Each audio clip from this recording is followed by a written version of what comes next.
జై శ్రీమన్నారాయణం. ఈరోజు ఈ వీడియోలో మనం ప్రతిరోజు భగవద్గీత శ్లోకాలు నేర్చుకుందాంలో భాగంగా 2వ అధ్యాయం సాంఖ్యయోగం నుండి 26వ శ్లోకం నుండి 30వ శ్లోకం వరకు శ్లోకాలు అర్థాలు నేర్చుకుందాం. మనందరం కలిసి భగవద్గీత పఠిద్దాం అనుకునేవారు దయచేసి నా ఛానల్ని సబ్స్క్రైబ్ చేయండి. ఓం శ్రీకృష్ణ పరమాత్మనే నమః.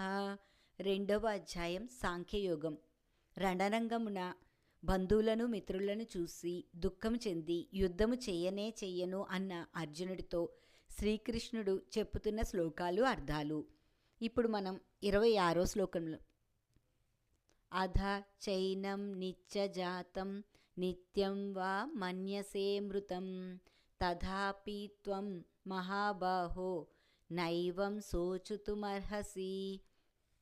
అర్థం: ఓ అర్జున, ఈ ఆత్మకు జనన మరణములు కలవని ఒకవేళ నీవు భావించినప్పటికీ దీనికై నీవు శోకింపతగదు.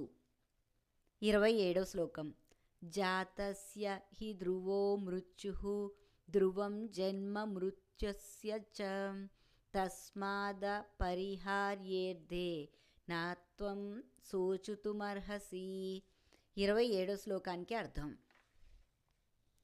ఏలనగా పుట్టిన వారికి మరణము తప్పదు, మరణించిన వానికి పునర్జన్మ తప్పదు, కనుక ఈ విషయములందు నీవు శోకింపదగదు. 28వ శ్లోకం. అవ్యక్తాదీని భూతాని వ్యక్తమధ్యాని భారత అవ్యక్త నిధనాన్యేవ తత్ర కా పరిదేవన. 28వ శ్లోకానికి అర్థం: ఓ అర్జున, ప్రాణులన్నీ పుట్టుకకు ముందు ఇంద్రియగోచరములు కావు, మరణాంతరము కూడా అవి అవ్యక్తములే. ఈ జనన మరణ మధ్యకాలము ముందు మాత్రమే అవి ప్రకటితలం అగును. ఇట్టి స్థితిలో వాటికై పరితపించుట నిష్ప్రయోజనము. 29వ శ్లోకం.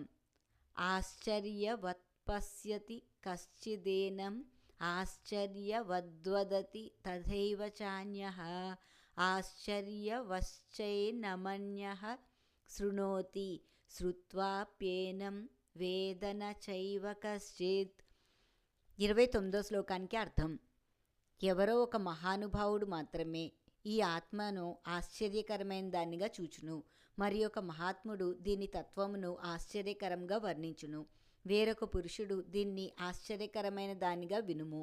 ఆ విన్నవారిలో కూడా కొందరు దీన్ని గురించి ఏమీ ఎరుగరు. 30వ శ్లోకం. దేహి నిత్యమవధ్యోయం దేహే సర్వస్య భారత తస్మాత్ సర్వాణి భూతాని నాత్వం శోచుతుమర్హసి. ఓ అర్జున, ప్రతి దేహం నందును ఉండడి ఆత్మ వధించుటకు వీలు కానిది, కనుక ఏ ప్రాణిని గూర్చియు నీవు శోకింపదగదు అని శ్రీకృష్ణ భగవానుడు ఆత్మ గురించి అర్జునుడితో తెలుపుతున్న శ్లోకాలు అర్థాలు. మనందరం కలిసి భగవద్గీత పఠిద్దాం అనుకునేవారు దయచేసి నా ఛానల్ని సబ్స్క్రైబ్ చేయండి. ఈ వీడియో మీకు నచ్చితే నా వీడియోని షేర్ చేయండి, లైక్ చేయండి.